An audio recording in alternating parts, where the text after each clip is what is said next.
नमः सिद्धेभ्यः।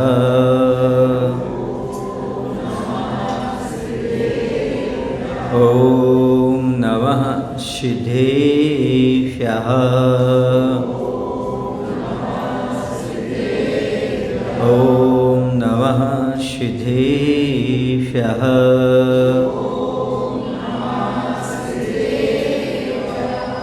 नमः श्रीवर्धमानाय निर्धूतकलिलात्मने सालोकानां त्रिलोकानां यदि विद्यादर्पणायते यदि विद्यादर्पणायते। बोलिए अहिंसा परमो धर्म की। देवादेव श्री महावीर भगवान की। आचार्य कुंद कुंद महाराज की। गुरु नाम गुरु आचार्य श्री ज्ञान सागर जी महाराज की। आचार्य गुरुदेव भगवत श्री विद्यासागर जी महाराज।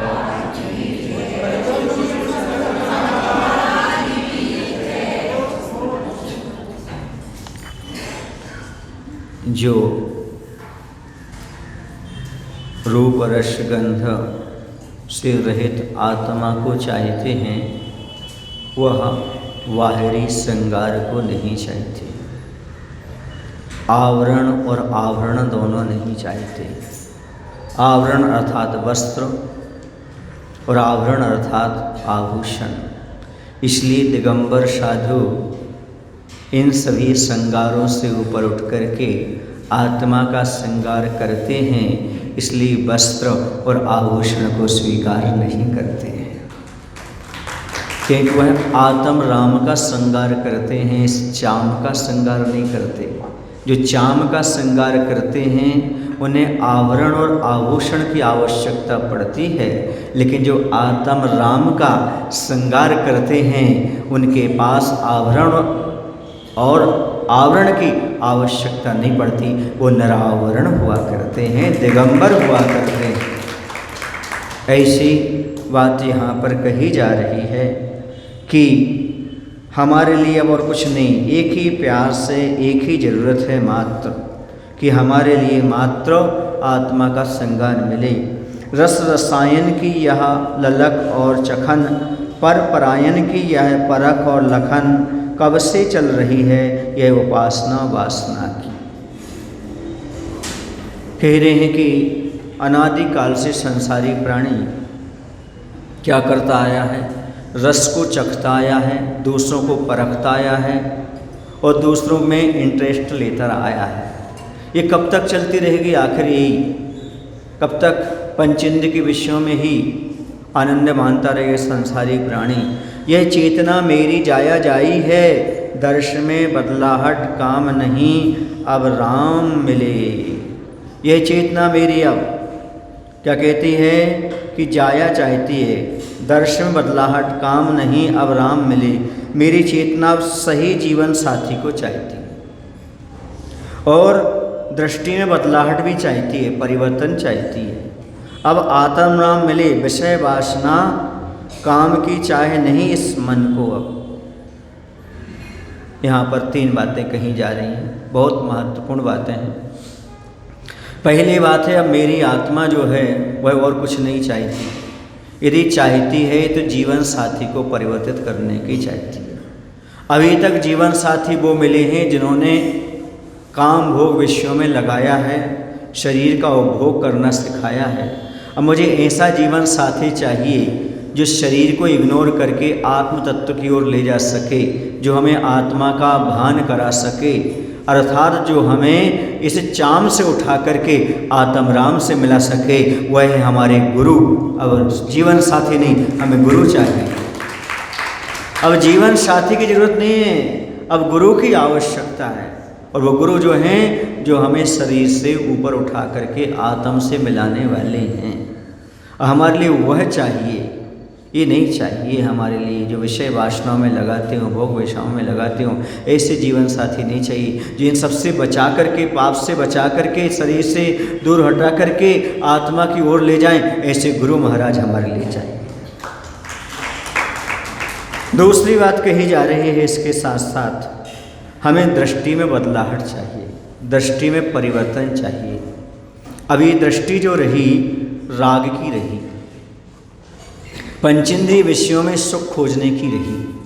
अब दृष्टि हमें चाहिए तो वैराग की चाहिए, और पंचेंद्रिय विषयों में सुख नहीं है ऐसी दृष्टि चाहिए। यदि सुख है तो मात्र 6 आवश्यक पालन करने में, आत्मा और परमात्मा के ध्यान करने में है, ऐसी दृष्टि चाहिए।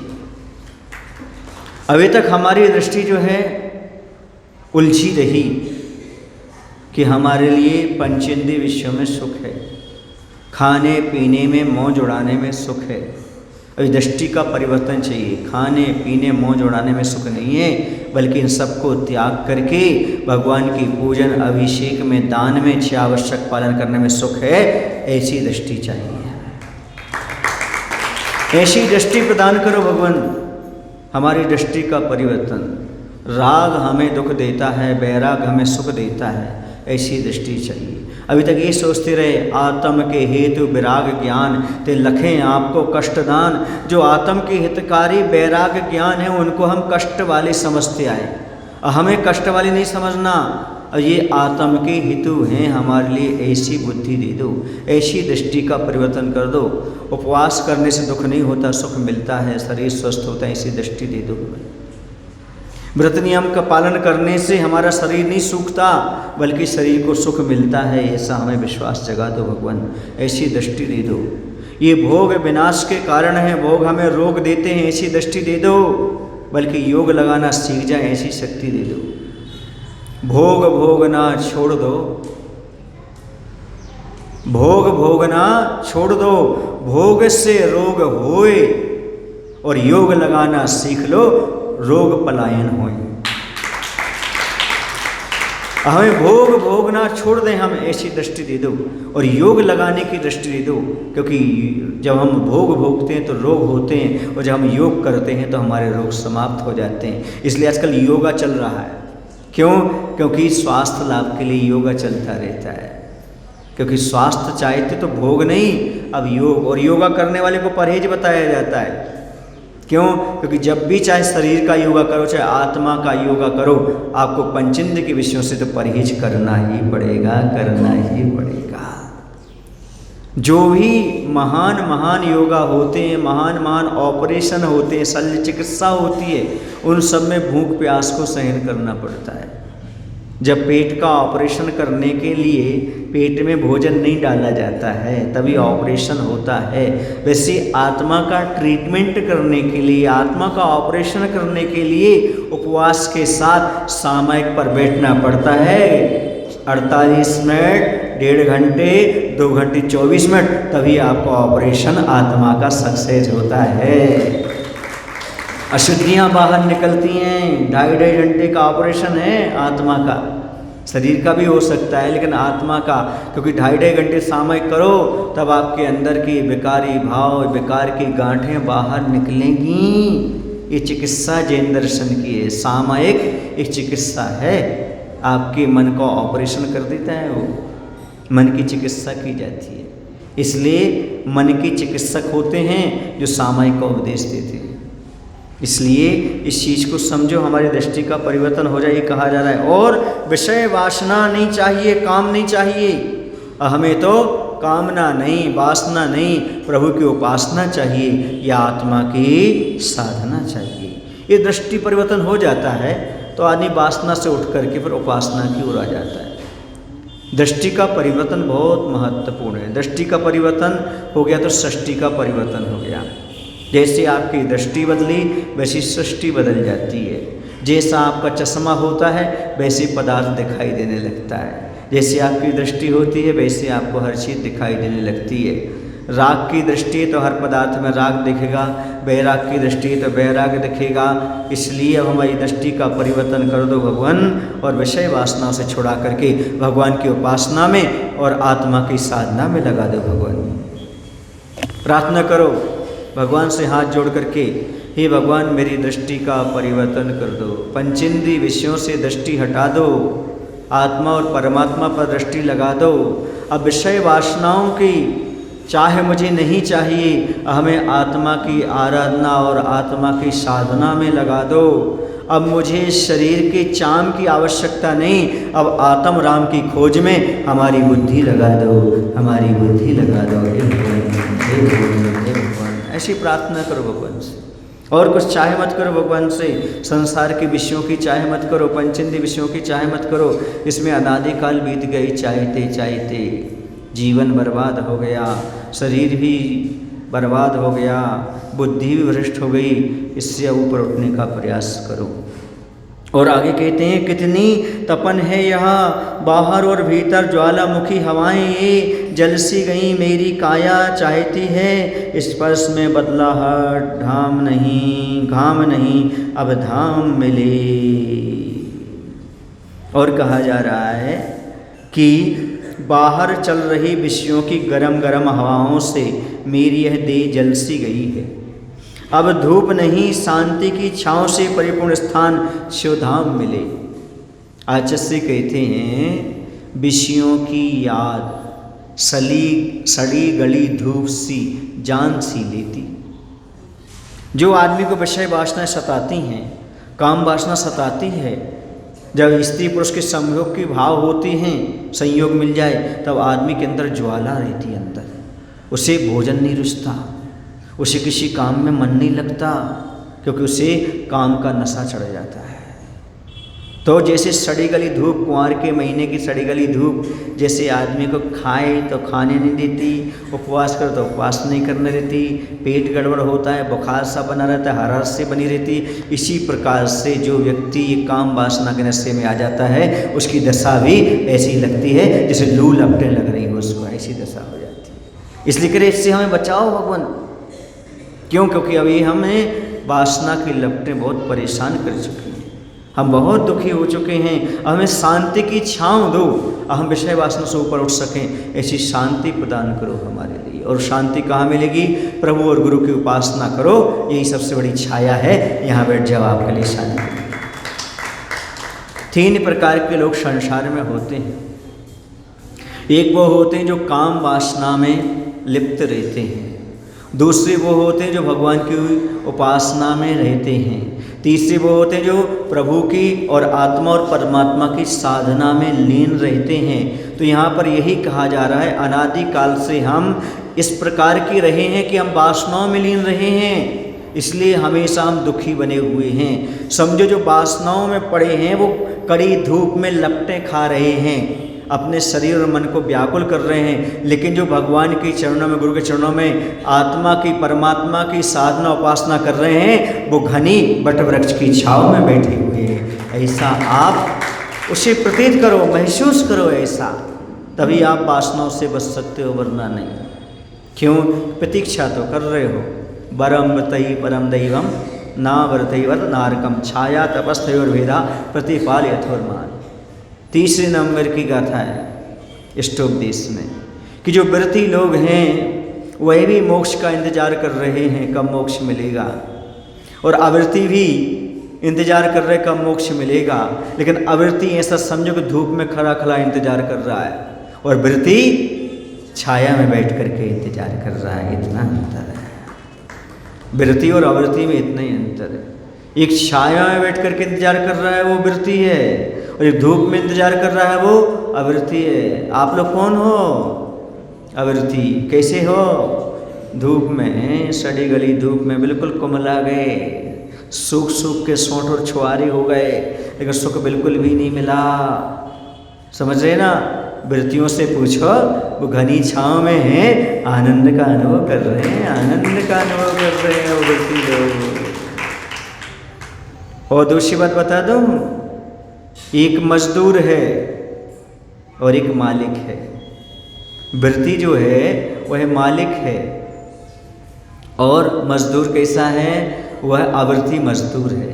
देखो ना, जैसे मालिक की और मजदूर की तनख्वाह में अंतर होता है, आमदनी में, वैसे कर्म निर्वाह में अंतर होता है। वृत्ति और अवृत्ति की कर्म निर्वाह में वह कड़ी मेहनत करता है, कितने घंटे? अवृत्ति 8 घंटे, तब उसको 500 रुपये मिलते हैं, 300 रुपये मिलते हैं। लेकिन एक मालिक साइन मात्र करता है कुर्सी पे बैठा बैठा, उसके लिए लाखों रुपए का प्रॉफिट हो जाता है, लाखों रुपये उसके पास आ जाते हैं। व्रती उपवास करता है, इतना सारा 6 आवश्यक पालन करता है, तो थोड़ी सी निर्जरा कर पाता है। मुनिराज 5 मिनट ध्यान कर लेते हैं, उससे वह लाख गुनी कर्म की निर्जरा। समझ में आ रहा है व्रती और आवृत्ति की निर्जरा में कितना अंतर है, साधना में कितना अंतर है। एक धूप में है पट्ठा और एक छाँव में आनंद का अनुभव कर रहा है। अब धूप से छाँव में आ जाओ, गुरु की छाँव में आ जाओ, और जब वरदानी छाँव मिलेगी तो आपकी भी निर्जरा बढ़ जाएगी, आपको भी सच्चा रास्ता प्राप्त हो जाएगा। कहाँ कहाँ भटकते रहोगे। निर्जरा के साधन बढ़ाना चाहते हो तो व्रतों को अपने जीवन में अंगीकार करो। पंचेंद्रिय के विषयों को विष के समान समझो, तब जाकर के आगे कुछ आप प्राप्त कर सकते हो, अन्यथा कुछ भी प्राप्त होने वाला नहीं है। इस बात को समझने की आवश्यकता है। वर्तमान में हमारे लिए कि आखिरकार हमारी आत्मा क्या चाहिए, धूप में रहना चाहती कि छाया में रहना चाहती, व्रती बनना चाहिए तो क्या व्रती बनना चाहते, धक्का मुक्की खाते हो। कभी आपका मन नहीं करता कि हमें व्रत लेना चाहिए, कहीं मन नहीं करता कि व्रती बनना चाहिए। आपको लगता नहीं कि बहुत धूप खा ली, अब तो संसार की छाँव में आना चाहिए। मैंने एक ही बात कही थी दीक्षा के पहले आचार्य भगवंत से। आचार्य के पास जब हम कक्ष में पहुँचे, सबकी दीक्षाएं फिक्स हो गई थी बहुत से लोगों की। मैं पहुँचा तो मैंने एक ही बात, आचार्य ने कहा क्यों, कैसे आए हो। मैंने कहा दुनिया में बहुत भटक लिया, अब आपकी चरण छाँव में रहना चाहता हूँ, अब आपकी चरण छाँव में रहना चाहता हूँ। अच्छा, लेकिन अभी छोटी उम्र है। नहीं, बहुत दिन हो गए, 5 वर्ष हो गए व्रत लिए हुए, पढ़ाई करते हुए। अब तो हम बिल्कुल पक्का, हमने बिल्कुल पक्का इरादा कर दिया, अब तो हमें गुरु की चरण छाँव में ही रहना, अब दुनिया में कहीं। एक इरादा, ज़्यादा बात नहीं करने, क्या नपे तो शब्दों में बात करने का। अब तो हमें आपकी चरण छाँव में रहना, अब तो आप जैसा करो सो जाना। समझ गए ना। मैं तो गीली मिट्टी था, गुरु रूपी कुंभकार के हाथ में पहुंच गया। उनने जैसा चाहा वैसे चाक पर रख के घुमा दिया और मुझे ऐसा बना दिया। मैं तो गीली मिट्टी था, गुरु कुंभकार के हाथ में गया, उन्होंने अपने जिनवाणी के चाक पर रखा और ऐसे ऐसे घुमाया और ऐसा घड़े का निर्माण कर दिया। बस आप जो करना चाहो कर दो। हम तो धूप से आकर के आपके चरणों की छाँव में आए हैं, अब आपकी वरदानी छाँव मिल जाएगी तो वही सबसे बड़ा वरदान हमारे जीवन में प्राप्त हो जाएगा।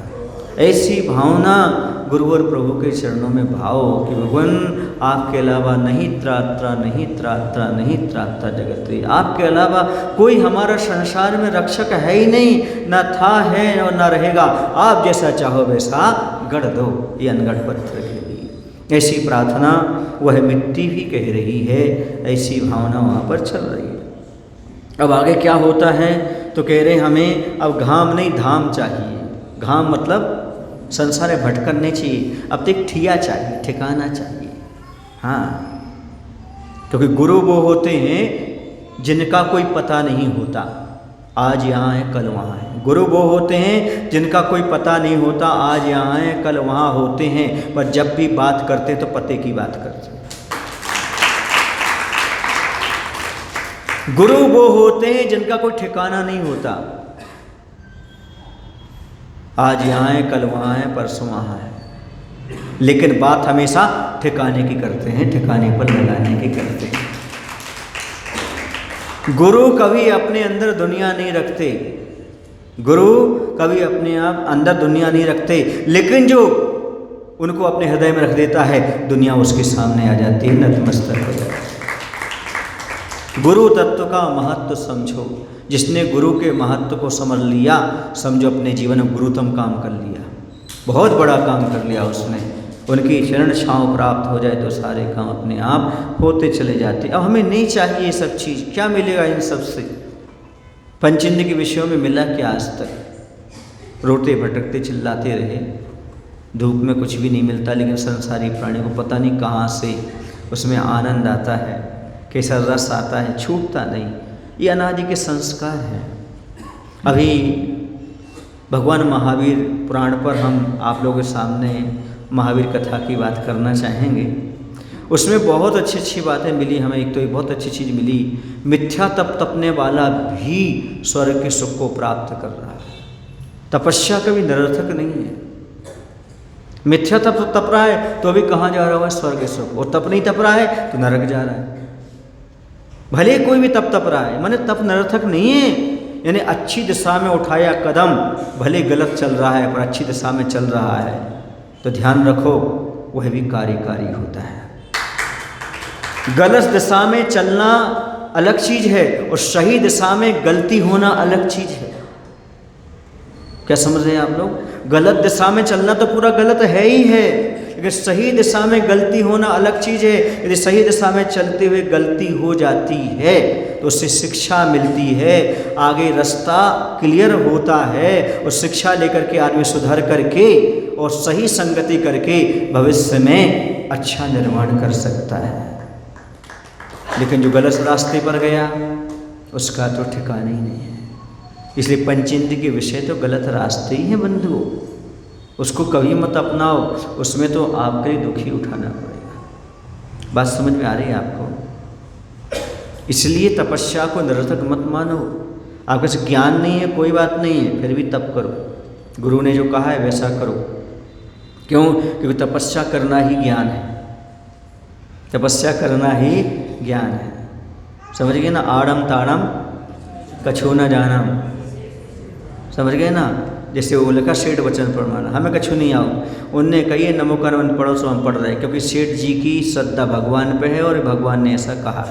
सीधी बात, हम कुछ नहीं चाहते, हमारे गुरु जैसे कहे वे कर रहे, क्योंकि गुरु की श्रद्धा भगवान पर है। जो भगवान ने कहा सो गुरु ने कहा और गुरु ने जो कहा सो हमने मान लिया। हमारा संरक्षण बन गया, हमने संकेत अंग वाले हो गए। बात खत्म।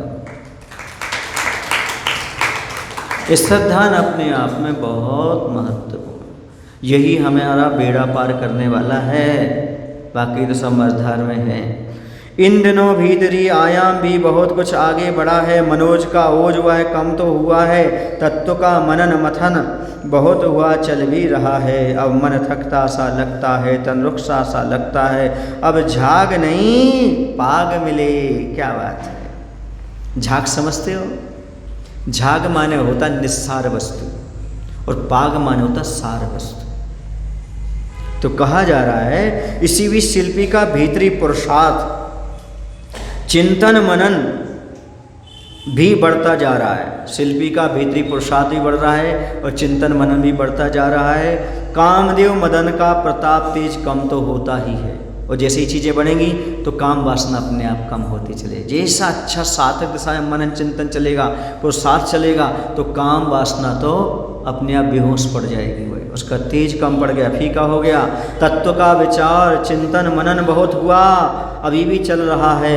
मन थकता सा तन रुकता सा लगता है। शिल्पी भावना भाता है। अब झाग यानी ऊपर ऊपर दिखने वाला फैन नहीं, किंतु पाग यानी सारभूत मधुर वस्तु हमें तत्व प्राप्त हो। ये रत्न मिले हमारे लिए, पाग मिले, ऊपर का झाग नहीं चाहिए। ये नियम है। जब हम धर्म के क्षेत्र में, तप के क्षेत्र में अपना पुरुषार्थ आगे बढ़ाते हैं, जिनवाणी का मनन चिंतन करते हैं, तो अंदर जो काम वासना है वह कम पड़ जाती है, फीकी पड़ जाती है, उसका प्रभाव ज़्यादा नहीं दिखता। क्योंकि वासना की आग को बुझाने के लिए मात्र एक जिनवाणी या तत्वज्ञानी है जो हमारी अंदर की वासना को समाप्त कर सकते हैं, वासना की आग को बुझा सकते हैं। तत्वज्ञान रूपी जल चाहिए वासना की आग को बुझाने के लिए, अब्रह्म को समाप्त करने के लिए, शरीर के प्रति ममत्व भाव हटाने के लिए तत्व ज्ञान पर्याप्त, एक तत्व ज्ञान चाहिए। समझ में आ रहा है आपके लिए? इस सकारात्मक सोच आ जाए तो बहुत महत्वपूर्ण है जीवन में। देखो, एक वृक्ष से लाखों तीलियां बन सकती हैं। क्या कह रहा हूं? एक वृक्ष से लाखों तीलियां बन सकती हैं माचिस की, लेकिन एक तीली से सारा वृक्ष जल सकता है। मायने समझे आप? क्या मायने समझे? यदि हमारे जीवन में एक सकारात्मक सोच की तीली आ गई तो समझो सारी बुरी वासनाएं, बुरे विचार एक क्षण में नष्ट हो सकते हैं।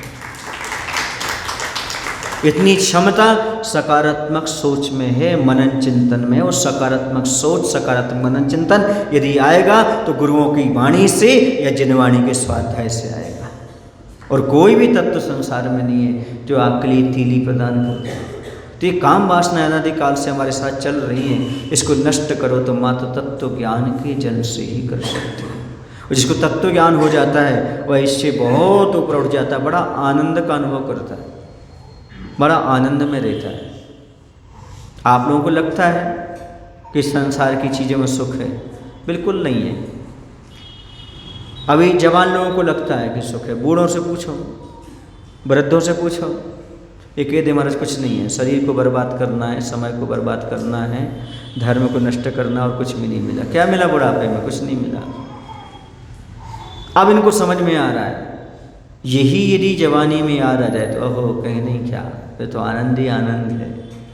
लेकिन आश्चर्य भगवान धन्य है जो स्वयं जवानी में समझ गए और हम सबको समझा लिया, जवानी में संभाल दी हमारी जिंदगानी। जो जवानी में जिंदगानी संभाल दें उनका नाम है गुरु विद्यासागर। खुद ने भी अपनी ज़िंदगी संभाली और दूसरों की भी ज़िंदगी को संभाल दिया। क्योंकि जवानी में पराया करके स्वयं व्यक्ति बर्बाद होता है और दूसरों को बर्बाद करता है, स्वयं संसार में फंसता है, दूसरों को फंसाता है। लेकिन उन्होंने संसार से स्वयं निकले और दूसरों को भी निकालने का सार्थक प्रयास किया। अब आगे कहते हैं, हमारे लिए हमारा कभी कभी मन थकता है, तनरुकता सा लगता है, शिल्पी भावना भाता है, अब हमें और कुछ नहीं चाहिए, 7 तत्व चाहिए हमारे लिए, बाकी सब यहीं छूट जाए, कुछ नहीं चाहिए। एक मनन चिंतन हमारा हमेशा बनता रहे। मनुष्य किसे कहते हैं? कभी आपने कोई ग्रंथ पढ़ा जिसमें आपको मिला हो मनुष्य किसे कहते हैं?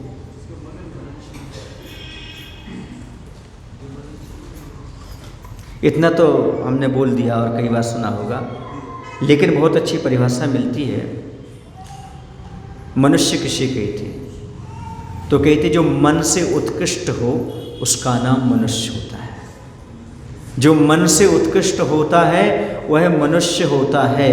अर्थात मन में जो कुछ ही विचार करता है उत्कृष्ट विचार करता है, जीवन का लक्ष्य उच्च चुनता है, किसी के भले को सोचता है, अपना भी भला सोचता है, स्वयं काम वासनाओं से उठ करके मात्र भगवान की उपासना साधना करता है, उत्कृष्ट विचार रखता है, वही मनुष्य हुआ करता है, जिसका उत्कृष्ट मन होता है। उत्कृष्ट मन वाला मनुष्य है। आप लोग कौन हैं? मनुष्य हैं। तो आपका मन भी उत्कृष्ट होना चाहिए, यानी मन में उत्कृष्ट विचार आना चाहिए, सकारात्मक सोच आना चाहिए, धर्म के विचार आना चाहिए, पाप के विचार भूल कर भी नहीं आना चाहिए, किसी का भला करने का भाव आना चाहिए, बुरा करने का भाव नहीं आना चाहिए। तभी सही मायने में आप मनुष्य कहलाने के लायक हैं। इस पर ताली नहीं बजाइए। क्या करूं महाराज, खो जाते हैं कि आप और कुछ बोलेंगे और कुछ बोलेंगे, उसमें खो जाते हैं। उत्कृष्ट मन वाले हैं ना? कौन से मन वाले हैं? उत्कृष्ट मन वाले बनो। उत्कृष्ट धन वाले बहुत हैं संसार में, उन्हें मनुष्य नहीं कहा। उत्कृष्ट शरीर वालों को मनुष्य नहीं कहा, उत्कृष्ट धन वालों को मनुष्य नहीं कहा, उत्कृष्ट वैभव वालों को मनुष्य नहीं कहा। आचार्यों ने मनुष्य यदि कहा है तो उत्कृष्ट मन वाले को मनुष्य कहा। इसलिए मैं कहता हूं तुम धन के गरीब बने रहना, तुम तन के दुर्बल बने रहना, पर मन के अमीर बने रहना, तो मनुष्यता को प्राप्त कर लोगे, मानवता को प्राप्त कर लोगे। ये मानवता होना, उत्कृष्ट मन का होना, ये बहुत पुण्य का युग है। ये उत्कृष्ट मन वाले ही ऐसी बात कर सकते हैं, मंदिर में अभिषेक पूजन कर सकते हैं, दान दे सकते हैं। उत्कृष्ट मन वाले ही हैं जो गुरु की उपासना कर सकते हैं और बाद में स्वयं मुनि बनकर अपना आत्मकल्याण कर सकते हैं। मन की उत्कृष्ट दशा यदि कहीं प्राप्त होती है तो मात्र मनुष्य की प्रास होती है। एक बार मैंने और चिंतन किया इस बारे में, ऐसा क्यों कहा? क्योंकि जितनी भी रिद्धि सिद्धियाँ होती हैं वो सब मनुष्य को होती हैं। मना परे ज्ञान होता है तो मनुष्य पर्याय में मुनि दशा में ही प्राप्त होता है। इसी जिसका मन कैसा हो, उत्कृष्ट हो, वही कौन होता है? मनुष्य होता है। ये परिभाषा इतनी गजब की लगी हमें, इतनी गजब की लगी, उस दिन से मैंने सोच लिया अब कुछ भी हो अपने मन को उत्कृष्ट बनाने का ही प्रयास करें। मन को उत्कृष्ट बनाओ, जितना बने उतना उत्कृष्ट बनाओ। विषय वासनाओं से भरा हुआ मन निकृष्ट कहलाता है। दूसरे के अहित के भाव लाने वाला मन निकृष्ट कहलाता है। पाप की ओर जाने वाला निकृष्ट कहलाता है। यहाँ वहाँ की बातों में उलझने वाला मन निकृष्ट कहलाता है। इससे ऊपर उठो, तब उत्कृष्ट हैं, तभी हम मनुष्य हैं, वरना मनुष्य होने का क्या मायना है? मनुष्य होने का मान नहीं है। मन से कैसे बनो? उत्कृष्ट बनो। हाँ ठीक है, डोंट माइंड इट, हो गया, चल गया, निकाल दिया, हो गया, चल गया। डोंट फॉरगेट बट नॉट चिंता, डोंट फॉरगेट बट नॉट चिंता। मन में कुछ रखो, हो गया, निकाल दो। मन से उत्कृष्ट बनो। धन से उत्कृष्ट बहुत हैं, शरीर से सुंदर बहुत हैं, मन की उत्कृष्टता चाहिए। जो मन के उत्कृष्ट हो जाते हैं वो उच्चासन पर जाकर विराजमान हो जाते हैं।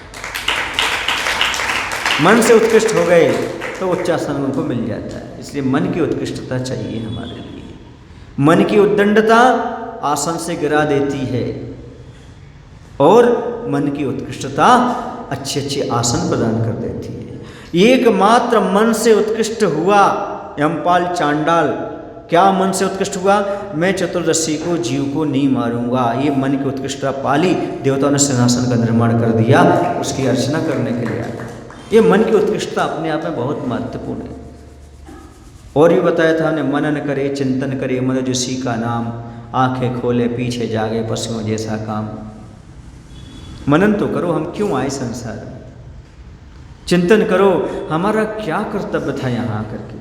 मत यही खाना पीना, यही बच्चों का पालन पोषण करना, यही जिंदगी निकाल देना, यही था क्या जीवन हमारा? कभी सोचा आपने? वो 4 पंक्तियाँ याद करो जो मैं आपको सुनाई होंगी कभी आपके बीच में। बता चेतन क्या किया तूने अपने लिए, बता चेतन क्या किया तूने अपने लिए, परभव के लिए था मनुष्य जन्म क्या पेट भरने के लिए, था मनुष्य जन्म क्या पेट भरने के लिए। अरे पेट भरना तो पशु पक्षी भी जानते हैं, घोंसला बनाना वो भी जानते हैं, बच्चों को दाना चुगाना वो भी जानते हैं। बता चेतन क्या किया तूने अपने लिए, था मनुष्य जन्म क्या पेट भरने के लिए, पेट भरना तो पशु पक्षी भी जानते हैं, फिर तू क्यों मनुष्य बना कलंक लगाने के लिए। इस पर ताली बजी है, खुद पर बजी है तो समझदार हो, दूसरी पर बजी है तो अभी भी ना समझ हो। जो खुद पर हंस ले, खुद पर ताली बजा ले, समझो उसमें समझदारी तो आ गई है। और हमें लगता है ज्ञानोदय वाले पूरे क्या हो चुके हैं, समझदार हो चुके हैं। ये कब तक हमारे पास आएगा? मनन चिंतन कैसे हमारा बढ़ता जाएगा? मनन चिंतन को बढ़ाओ, थोड़ा सा और आगे ले जाओ अपनी भावनाओं को, अपने विचारों को, कि भगवान इसके आगे हमें और आगे क्या करना है, ये और आगे क्या करें। वहीं पर सीमित मत रह जाओ, वहीं मत रखो और आगे हमने इतना किया, और आगे क्या करें, और आगे क्या करें, और आगे क्या करें, ऐसा सोचो। जैसे आप प्लान करते हो कि ये मकान ऐसा हो गया, इसमें और कैसी सुंदरता लाएं और कैसे क्या कर सकते हैं। ये साविकाएँ सोचती हैं घर को और कितना सुंदर बनाएं, कितना अच्छा करें, कैसे करें, सजाएं। पूरा सोचता है इतना हमारा आमदनी का सोर्स है और कैसे बढ़ाएं, कैसे करें, रात दिन उसमें लगा रहता है। वैसे ही एक सही मनुष्य मन से उत्कृष्ट चिंतन करता है, मेरा मनन चिंतन कैसे उत्कृष्ट हो और मेरे मन में सकारात्मकता कैसे आए, धर्म ध्यान कैसे बढ़े, आगे मैं धर्म कैसे कर सकूं, मेरे विचारों में निर्मलता पवित्रता कैसे आए, मेरा मन कब पवित्र बनेगा। भगवान, मुनि मन निर्मल है जैसो गंगा को जल, ऐसा मन कैसे बनेगा। मुनि मन निर्मल है जैसो गंगा को जल, काटत करम बंद सप्त तप्त धारी है, ऐसे मुनि राज जी को वंदना हमारी है, ऐसे मुनि राज जी को। ऐसा हमारा मन उत्कृष्ट कैसा होगा, बड़ा निर्मल हो जाए हमारा मन। कैसा? जैसे गंगा का जल, निर्मल पवित्र कब होगा हमारा मन। सोचो, ऐसा विचार करो, ऐसे मन की खोज करो जिसमें अंतर्मुहूर्त तक कुछ टिकता ही ना हो, अंतर्मुहूर्त के बाद तक टिकता ही ना हो, अंतर्मुहूर्त के पहले सब भूल जाता हो। ऐसा कब हमारा मन, उसका वासना काल ही अंतर्मुहूर्त रह जाए। ऐसा मन कब बने, ऐसा उत्कृष्ट कब बने, हम किसी चीज़ को पकड़े ही ना, रखे ही ना, सोचा आपने, कभी विचार किया आपने? सोचो, मुनि महाराज का मन कैसा होता है? जैसे समुद्र होता है, समुद्र कभी कचरा अपने पास नहीं रखता। जैसे आँखें होती हैं, कचरा अपने पास नहीं रखती, ऐसे मुनि महाराज के इतना उत्कृष्ट मन होता है, अंतर मुहूर्त में कोई भी कचरा आया तो साफ कर देते हैं, चेहरे पर मुस्कान ला देते हैं। जल की रेखावत, यहाँ रेखा खिंचती जा रही, वहाँ मिटती जा रही, यहाँ क्रोध आता जा रहा, वहाँ धीरे से मुस्कान आती चली जा रही। ऐसे उत्कृष्ट मन के धनी कब बनेंगे हम? ऐसे भगवान से प्रार्थना करो, ऐसा उत्कृष्ट मन कब प्राप्त होगा हमें? हे भगवान, हमने सब उत्कृष्ट चीज़ें प्राप्त कर ली, प्राप्त नहीं हुआ तो उत्कृष्ट मन प्राप्त नहीं हुआ। धन भी अच्छा मिल गया, मनुष्य पर्याय उत्कृष्ट ये भी मिल गई, शरीर भी मिल गया, और उत्कृष्ट मन भर दे दो हमें। बस हमें मन भर चाहिए, मन भर चाहिए, उत्कृष्ट मन चाहिए। हमें भी मन भर नहीं चाहिए, 40 किलो नहीं चाहिए, हमें बस ऐसा उत्कृष्ट मन भर चाहिए और कुछ भी नहीं चाहिए, ताकि हम अपने मन को कसायों से दूर रख सकें, पापों से दूर रख सकें। ऐसा उत्कृष्ट मन प्राप्त करो, हम मनन कर सकें, चिंतन कर सकें, और कामदेव मदन का प्रताप फीका कर सकें, ऐसा कुछ दिखा दो। अब छाग नहीं चाहिए, एक वो छाग नहीं चाहिए, झाग नहीं चाहिए, अब चाहिए तो मात्र पाग चाहिए, माने शरीर सुख नहीं चाहिए, अब आत्मा का सुख चाहिए, ये कहा जा रहा है। मनोज का अर्थ होता है कामदेव, ओज माने उसका जो प्रभाव है वह सारा फीका पड़ जाए। मानता हूँ इस कलिका में संभावनाएं अगणित हैं, किंतु यह कलिका कली के रूप में कब तक रहेगी, इसकी भीतरी संधि से सुगंधि कब फूटेगी, वह उस घट के दर्शन में बाधक वह घूंघट अब राग नहीं पराग मिले। पहले कहा झाग नहीं पाग मिले, अब कह रहे राग नहीं पराग मिले। आचार्य भगवंत के उत्कृष्ट मन वाले हैं, उत्कृष्ट चिंतन है। क्या कह रहे हैं? मैं मानता हूँ कि मैं भी अनंत गुणों का धारी परमात्मा बन सकता हूँ, ये शक्ति हमारे अंदर है। मैं अनंत गुणों का धारी कौन बन सकता हूँ? अगर संभावना है हमारे अंदर, लेकिन अभी कली है, मतलब फूल बन सकती कली, लेकिन अभी वो कली खिलेगी कब, ये प्रश्न उठ रहा है। किंतु यह भव्य आत्मा आखिर इसी रूप में कब तक रहेगी, कब तक बॉडी बनी रहेगी, कब फूल खिल करके आएगा, कब सुरभि महकेगी, केवल ज्ञान की सुगंध कब फूटेगी? भगवान बताओ तो हमारे लिए, कब इसके भीतर से शुद्ध उपयोग की सुगंध फूटेगी, केवल ज्ञान की सुगंध फूटेगी। निज तत्व के उद्घाटन प्रकटीकरण में बाधा की कब कैसे दूर हो पाएंगे? अब बता तो भगवान, ये जो ज्ञान वर्ण आदि कर्म है कब नष्ट होंगे? अब राग नहीं किंतु वीतरागता, वीतराग विज्ञान मिले, बस यही प्रार्थना है। आचार्य ने एक हाई को लिखा, आप लोगों ने सुना होगा वो हाई को, अभी हाई को प्रतियोगिता चल रही ना, तो आचार्य ने एक हाई को लिखा, कली ना खिली, नहीं, आचार्य ने हाई को लिखा, कली ना खिली अगुली से समझो योग्यता क्या है। इसका अर्थ समझ गए? इसका अर्थ क्या हुआ? कली ना खिली अगुली से समझो योग्यता क्या है, अर्थात सदुपयोग की कली नहीं खिलती। जैसे फूल है ना, तो फूल जो होता है उसकी कली हाथ से नहीं खिलती, किससे खिलती है? सूर्योदय होता तब खिलती है। तो आप अगली से खिलाना चाहो संभव नहीं है। वैश्विक ग्रस्त दशा में शुद्धोपयोग की कली खिलाना चाहो संभव नहीं है। मुनि बने बिना शुद्धोपयोग की कली खिल ही नहीं सकती, ये उसका शुद्धोपयोग की कली खिलाने के लिए योग्यता चाहिए, मुनि दशा चाहिए। जब तक मुनि दशा नहीं है वह जब तक शुद्धोपयोग की कली खिलने वाली नहीं है। अगली से मतलब असंयमी के लिए ये योग्यता नहीं है। असंयमी कभी भी शुद्धोपयोग को प्राप्त नहीं कर सकता। इसको अच्छे से याद कर लो, अच्छे समझ लो, ये आपको परीक्षा में काम में आ सकती है। क्योंकि अभी हाई को परीक्षा चल रही ना 28 तारीख तक, आप इसको भर करके भेज सकते हो, दे सकते हो। क्या? कली ना खिली अगली से समझो योग्यता क्या है। इसका मर्म ये है, ये उसका धर्म है। आचार्य ने इस प्रकार से उसको समझाया है, बताया है। क्या हुआ, मैं बेगमगंज में चातुर्मास कर रहा था। कहाँ? एक राजेंद्र नाम के या राजकुमार नाम के एक व्यक्ति हैं,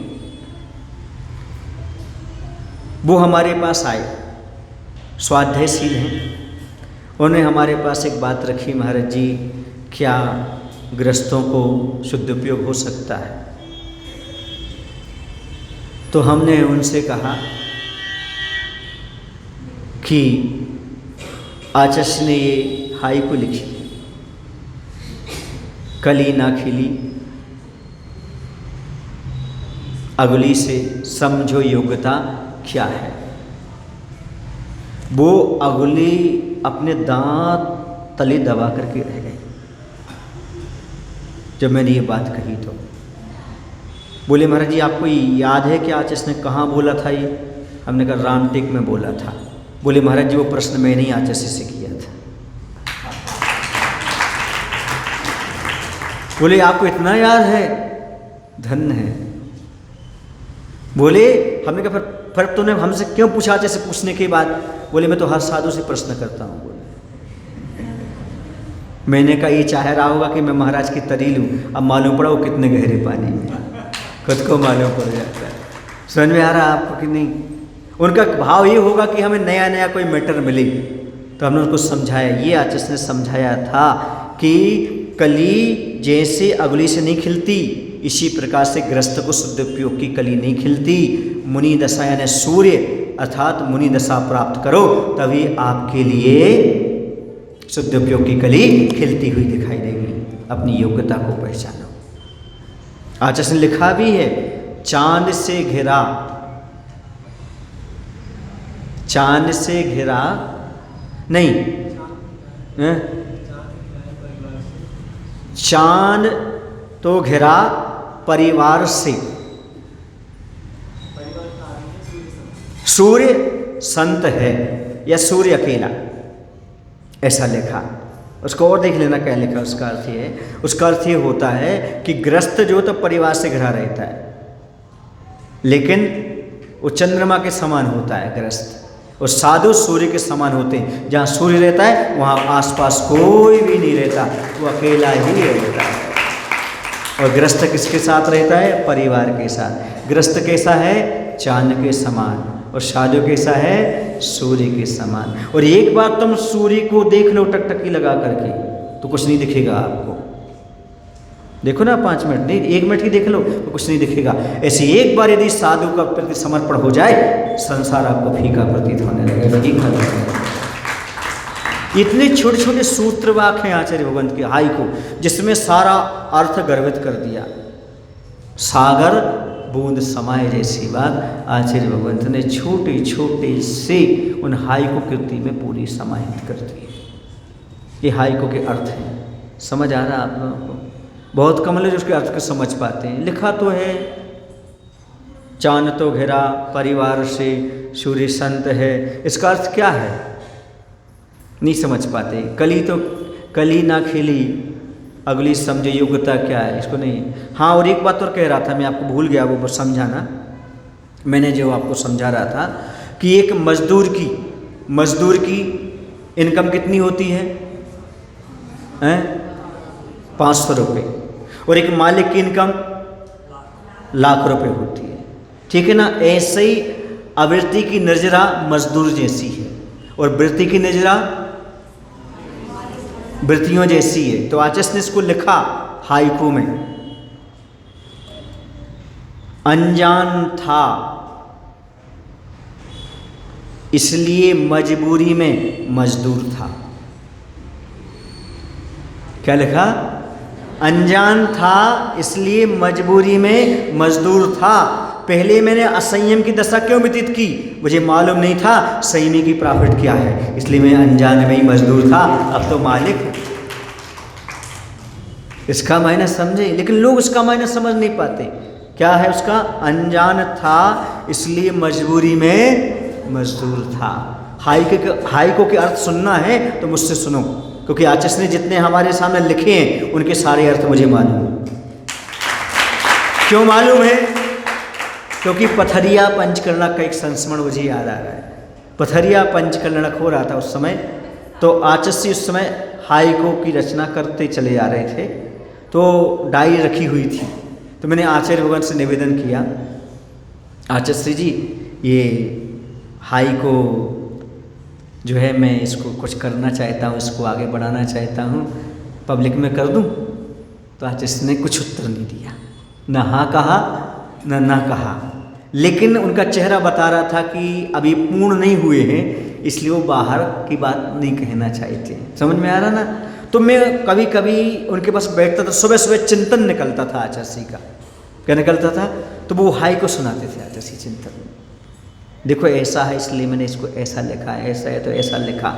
मूक माटी के बहुत सारे प्रसंग मैंने, क्योंकि आचार्य जब कभी भी सुबह जाओगे, सामयिक के बाद जब कभी भी जाओ तो उनके पास अच्छे अच्छे चिंतन मिलते हैं, क्योंकि वो सामय को चिंतन करते हैं। थोड़ा सा कुछ कहना पड़ता है। अच्छा से आप गंभीर थे, अच्छा से आज कुछ सोच रहे थे, फिर वो सुनाने लगते, हाँ ऐसा था ऐसा था। और हमारी गिनती बच्चों में आती थी, क्योंकि हमारी 21 साल में दीक्षा हो गई थी। तो अच्छा से हमें बड़ा समझती नहीं थी, अपनी सब बातें बता देती थी हमारी, छोटा बच्चा समझ कर ऐसा सोच रहा है चिंतन कैसे। इसलिए तो आज हम तुमको रहस्य खोल पा रहे हैं। एक एक शब्द में कितना रहस्य खोल रहे हैं आपको, कौन सी पुस्तक में मिलेगा ये? क्यों? क्योंकि आचार्य का मनन चिंतन मिला, और सीधा सीधा face to face, F to F। समझ गए ना? ये फेस टू फेस जो आपको सामने हम चिंतन दे रहे हैं, इसलिए चिंतन अच्छे से संभाल के रखो, क्योंकि मेरा नहीं है, सब गुरु महाराज से मैंने प्राप्त किया है, जो आपके सामने रख रहा हूँ। मैं तो मात्र कैसेट हूँ, आवाज़ तो गुरु महाराज की भरी है, जो आपके सामने सुनाई दे रही है। ये मान कर तो ये सारी गहराइयाँ एक एक हाइको की। पर उस समय आचार्य से नहीं कहा, पर हमारा मन नहीं बना। अब मैं देखूंगा हाइको पर लिखने के बाद सोचूंगा, क्योंकि और माताजी वगैरह ने तो और ने तो लिखा है हाइको पर मैं भी सोच रहा हूँ हाइको पर कई बार लगता है आचार्य की इतने बड़ी चिंतन को मैं इतना समाहत कैसे करूँ कम शब्दों में। ऐसा कई बार सोच विचार आ जाता। मनुष्य हूँ, मन से उत्कृष्ट हूँ, कुछ न कुछ चिंतन तो निकलता रहता है। तो उत्कृष्ट चिंतन आए, ऐसी भावना हमेशा भाव। और आप भी यही विचार करो कि हे भगवान, हम मन से कब उत्कृष्ट बने, मन के धनी कब बने। किसके धनी? मन के धनी कब बने हम। हमें शरीर सुंदर मिल गया, हम कुल के धनी हैं, हमें कुल बहुत अच्छा मिल गया, हम भिखारी के यहाँ पैदा नहीं हुए, हम धनाढ़ व्यक्ति के घर हुए, हमारे पास इतनी कुवत है, हम स्वयं कमा सकते हैं, हमारे पास ज्ञान से हम बड़े हैं, हम कुल से बड़े हैं, हम धन से बड़े हैं, हम शरीर से बड़े हैं। बस भगवान एक प्रार्थना है, हम मन से उत्कृष्ट हो जाएं, हम मन के धनी बन जाएं। ऐसी प्रार्थना मन के धनी बनो, तभी मनुष्य पर्याय की सार्थकता है। जो मन से उत्कृष्ट होते हैं वो सही मनुष्य हुआ करते हैं। बोले अहिंसा परमो धर्म की। आचार्य गुरुदेव भगवान श्री विद्यासागर जी महाराज की जय। हे प्रभु, हम सभी को धन कम देना चल जाएगा, रूप अच्छा मत देना, मुझे वैभवशाली मत बनाना, चल जाएगा, मेरा नाम अच्छा ना हो, चल जाएगा, लेकिन भगवान मुझे मन से उत्कृष्ट बनाना, मुझे मन से उत्कृष्ट बनाना। नमोस्तुभ्यं हे भगवान, मुझे ऐसी शक्ति, ऐसी बुद्धि प्रदान करो ताकि मैं मन से उत्कृष्ट बन सकूं। नमोस्तुभ्यं। जानी के ज्ञान में सूझे लोकालो, सोवाणी मस्तक लो शराले तुमो, हे दिवाणी भारती माँ